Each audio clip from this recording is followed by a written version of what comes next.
ഒരു ഗവൺമെന്റ് ജോലി ചൂസ് ചെയ്യണോ അതോ പ്രൈവറ്റ് അല്ലെങ്കിൽ ഒരു IT ജോബ് പ്രിഫർ ചെയ്യണോ? ഇങ്ങനെ ഒരു സംശയമുള്ളവർക്ക് വേണ്ടിയാണ് ഈ വീഡിയോ. ആദ്യം തന്നെ പറയട്ടെ, ഏത് ജോലിക്കും പോസിറ്റീവും നെഗറ്റീവുമായ വശങ്ങളുണ്ട്. ഓരോരുത്തരുടെയും താല്പര്യങ്ങളും ആവശ്യങ്ങളും പാഷനും എല്ലാം വ്യത്യസ്തമാണ്. അതുകൊണ്ട് ഞാൻ ഈ പറയാൻ പോകുന്ന കാര്യങ്ങൾ വെച്ച് നിങ്ങൾക്ക് തന്നെ ഈ ചോദ്യത്തിനുള്ള ഉത്തരം കണ്ടെത്താം. ലേ ഓഫ്സ് എന്ന വാക്ക് കൂടുതലായി ഈ കഴിഞ്ഞ മാസങ്ങളിലും വർഷങ്ങളിലുമായിട്ടൊക്കെ നമ്മൾ കേട്ടിരുന്നു. നിരവധി മൾട്ടിനാഷണൽ കമ്പനികളിലെ ഒരു കൂട്ടം എംപ്ലോയീസിന്റെ അമർഷവും സങ്കടവും നമ്മൾ സോഷ്യൽ മീഡിയയിലൂടെ കണ്ടതാണ്. IT കരിയറിൽ പിടിച്ചു നിൽക്കാൻ ഇത്ര പാടാണോ എന്നൊരു ചിന്ത നമ്മുടെ മനസ്സിലേക്ക് വരാം. പക്ഷെ സത്യം ഇതാണ്, അപ്സ്കിൽ ചെയ്യാൻ റെഡിയാണെങ്കിൽ AI അഥവാ ആർട്ടിഫിഷ്യൽ ഇന്റലിജൻസ് സംവിധാനങ്ങളെ ഫലപ്രദമായി നിങ്ങൾ ഉപയോഗപ്പെടുത്തുന്നുണ്ടെങ്കിൽ നിങ്ങൾക്ക് പേടിക്കാനില്ല. പക്ഷെ അങ്ങനെ സാധിക്കില്ലെങ്കിലോ? ഈ ഒരൊറ്റ കാരണം കൊണ്ട് മാത്രം ഗവൺമെന്റ് ജോലി തിരഞ്ഞെടുത്ത അതിനുവേണ്ടി പഠിക്കാൻ ഇറങ്ങിയ ഒരുപാട് പേരുണ്ട്. യെസ്, അത് തന്നെയാണ് ഗവൺമെന്റ് ജോലികളുടെ ഫസ്റ്റ് പോസിറ്റീവ്, ജോബ് സെക്യൂരിറ്റി. ഒരു സർക്കാർ ജോലി നിങ്ങൾക്ക് ലഭിച്ചു കഴിഞ്ഞാൽ പിന്നെ ജോലി പോകുമോ എന്നൊരു ടെൻഷൻ ഇല്ലാതെ സമാധാനമായി രാവിലെ ജോലിക്ക് പോയി വൈകുന്നേരം തിരിച്ചെത്താം. ഇനി ലോക്ക്ഡൗൺ വന്നാലും വെള്ളപ്പൊക്കം വന്നാലും നിങ്ങളുടെ വരുമാനത്തെയും ജോലിയെയും അത് ബാധിക്കുന്നില്ല. ഫിനാൻഷ്യൽ സ്റ്റെബിലിറ്റി ഉറപ്പാക്കാൻ കഴിയുന്ന attractive salary and allowance government പോസ്റ്റുകൾക്കുണ്ട്. എന്നാൽ ഇത് തസ്തികകളുടെ വലിപ്പച്ചെറുപ്പത്തിനനുസരിച്ച് വ്യത്യാസപ്പെട്ടിരിക്കും. അതായത് സർക്കാർ സർവീസിലെ താഴ്ന്ന തസ്തികയായ LGS അഥവാ ലാസ്റ്റ് ഗ്രേഡ് സർവന്റിന്റെ ശമ്പളം തുടങ്ങുന്നത് 27,000 രൂപയിലാണെങ്കിൽ ഏറ്റവും ഉയർന്ന തസ്തികയായ KSകാർക്ക് ലഭിക്കുന്നത് തുടക്കം 98,000 രൂപയാണ്. പക്ഷേ പ്രൈവറ്റ് ജോലിയെ സംബന്ധിച്ച് ജോബ് സെക്യൂരിറ്റി ഇല്ലെങ്കിലും കമ്പനികൾ മാറുന്നതിനനുസരിച്ച് പെട്ടെന്നൊരു സാലറി ഹൈക്ക് പോസിബിൾ ആണ്. ഗവൺമെന്റ് ജോലിയിൽ സാലറി കൂടുന്നത് ഗ്രാജുവൽ ആയിട്ടാണ്. അതേപോലെ തന്നെയാണ് പ്രമോഷനും കരിയർ ഗ്രോത്തും. ഗവൺമെന്റ് ജോലിയിൽ അത് സീനിയോറിറ്റിയും ഡിപ്പാർട്ട്മെന്റ് ടെസ്റ്റും ഒക്കെ അടിസ്ഥാനപ്പെടുത്തിയായിരിക്കും. നല്ല ഡിപ്പാർട്ട്മെന്റിൽ ചെറുപ്രായത്തിൽ തന്നെ ജോലിക്ക് പ്രവേശിച്ചവർ ജോലിയിൽ നിന്ന് വിരമിക്കുന്നത് ഉയർന്ന പൊസിഷനിൽ നിന്നായിരിക്കും.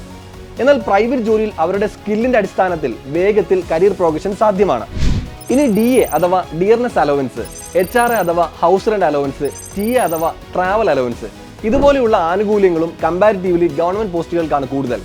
നിങ്ങളുടെ ഫാമിലിക്കും ബെനിഫിറ്റ് ചെയ്യാൻ കഴിയുന്ന മെഡിക്കൽ, എഡ്യൂക്കേഷൻ, ഹൗസിംഗ് ലോണ് മറ്റൊരു നേട്ടമാണ്.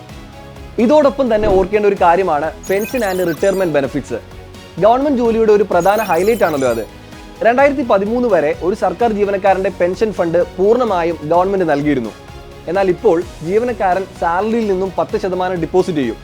അതേ എമൗണ്ട് തന്നെ ഗവൺമെന്റും ഡിപ്പോസിറ്റ് ചെയ്ത് ഒന്നിച്ചുള്ള തുകയാണ് റിട്ടയർമെന്റിൽ ലഭിക്കുക. മറ്റ് ജോലികളിൽ പ്രായമാകും തോറും പുതിയ ടെക്നോളജിക്ക് അനുസരിച്ച് നിങ്ങളുടെ സ്കിൽസ് ഇംപ്രൂവ് ചെയ്തില്ലെങ്കിൽ ബുദ്ധിമുട്ടാണ്. പുതിയ തലമുറ വരുന്നതിനനുസരിച്ച് അവസരങ്ങളും കുറയാം. എന്നാൽ ഗവൺമെന്റ് ജോലിയിൽ എക്സ്പീരിയൻസ് ഒരു പൊൻതൂവലാണ്. ലീവ് പോളിസീസും ഗവൺമെന്റ് ജോലിയിൽ കുറച്ചുകൂടെ ജനറസ് ആണ്. ഗവൺമെന്റ് ജോലി എന്ന് പറയുമ്പോൾ ഒരു പ്രൈഡ് ഫാക്ടർ കൂടിയുണ്ട്. പൊതുവെ കേരളീയ സമൂഹത്തിന് ഗവൺമെന്റ് ജോലിക്കാരോട് ഒരു പ്രത്യേക റെസ്പെക്ട് ഉണ്ട്. പക്ഷെ ഒരു ഗവൺമെന്റ് ജോലിക്ക് കിട്ടാൻ എളുപ്പമാണോ? എത്ര നാൾ പഠിച്ചാലാവുന്ന രക്ഷപ്പെടുക? ഇനി റാങ്ക് ലിസ്റ്റിൽ പേര് വന്നാലും ജോലി കിട്ടുമോ എന്നൊക്കെയല്ലേ ചിന്തിക്കുന്നത്.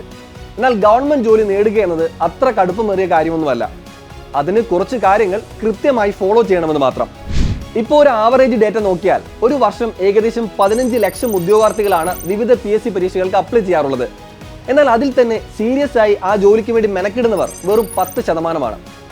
അതിൽ 25% പേർക്കാണ് റാങ്ക് ലിസ്റ്റിൽ കയറാൻ സാധിക്കുന്നത്. എന്നാൽ ഇവിടെ നിങ്ങൾ മനസ്സിലാക്കേണ്ട ഒരു കാര്യം, NCA വിജ്ഞാപനങ്ങളും സ്പെഷ്യൽ റിക്രൂട്ട്മെന്റ് വിജ്ഞാപനങ്ങളും ഉൾപ്പെടെ ശരാശരി ഒരു വർഷം ഏകദേശം 750ഓളം കാറ്റഗറികളിൽ നോട്ടിഫിക്കേഷനുകൾ വരുന്നുണ്ട്. അതിൽ ഓരോന്നിലും നല്ലൊരു ശതമാനം ഒഴിവുകളും വരുന്നുണ്ട്. പ്രതിവർഷം 25,000 മുതൽ 30,000 വരെ ഉദ്യോഗാർത്ഥികൾക്ക് PSC വഴി നിയമനം ലഭിച്ചു വരുന്നു.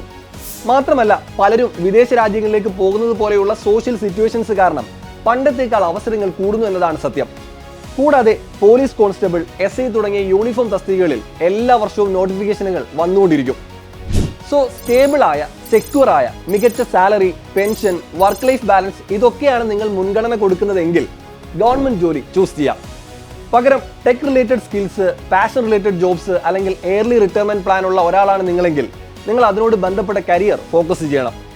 ഗവൺമെന്റ് ജോലിയാണ് നിങ്ങൾ തിരഞ്ഞെടുക്കുന്നതെങ്കിൽ എങ്ങനെ അതിനായി പരിശ്രമിച്ചു തുടങ്ങണം? പണ്ടത്തെ പോലെ കഷ്ടപ്പെട്ട് പഠിക്കേണ്ട ഒരു ആവശ്യവുമില്ല. ടെക്നോളജി യൂസ് ചെയ്ത് നിങ്ങളുടെ ഫ്രീ ടൈമിൽ വരെ മെന്റേഴ്സിന്റെ വീഡിയോസ് കണ്ടും കേട്ടും പഠിക്കാൻ ഇപ്പോൾ സാധിക്കും. കംപ്ലീറ്റ് സ്റ്റഡി മെറ്റീരിയൽസും മോക്ക് ടെസ്റ്റും ഉൾപ്പെടെ എല്ലാം നിങ്ങളുടെ വിരൽ തുമ്പിലെത്തും. ഇനി നിങ്ങളുടെ ക്വാളിഫിക്കേഷൻ അനുസരിച്ച് താല്പര്യങ്ങൾ കണക്കിലെടുത്ത് ഒരു ഗവൺമെന്റ് പോസ്റ്റ് ചൂസ് ചെയ്യുക. ഉദാഹരണത്തിന് വരാനിരിക്കുന്ന ഡിഗ്രി യോഗ്യതയുള്ള സെക്രട്ടേറിയറ്റ് അസിസ്റ്റന്റ്, +2 യോഗ്യതയിലുള്ള പോലീസ് കോൺസ്റ്റബിൾ തുടങ്ങി ഒരു പോസ്റ്റ് നിങ്ങൾ ലക്ഷ്യം വെക്കുക, അതിനായി പരിശ്രമിച്ചു തുടങ്ങുക. ഇത് റിലേറ്റഡ് ആയിട്ട് നിങ്ങൾക്ക് എന്തെങ്കിലും സംശയമുണ്ടെങ്കിൽ ഡിസ്ക്രിപ്ഷനിൽ കൊടുത്തിരിക്കുന്ന നമ്പറിൽ കോൺടാക്ട് ചെയ്താൽ മതി. അല്ലെങ്കിൽ നമ്മുടെ പിൻ കമന്റിലുള്ള ഫോം ഫിൽ ചെയ്യുക. എൻട്രി എക്സ്പേർട്ട് നിങ്ങളെ ഹെൽപ്പ് ചെയ്യും. ഗവൺമെന്റ് ജോലി ആയാലും പ്രൈവറ്റ് ജോലി ആയാലും നിങ്ങളുടെ ലക്ഷ്യങ്ങൾക്കും ആഗ്രഹങ്ങൾക്കും പുറകെ നിങ്ങൾ സഞ്ചരിക്കുക. മറ്റൊരു വീഡിയോ ആയിട്ട് വീണ്ടും കാണാം. ബൈ.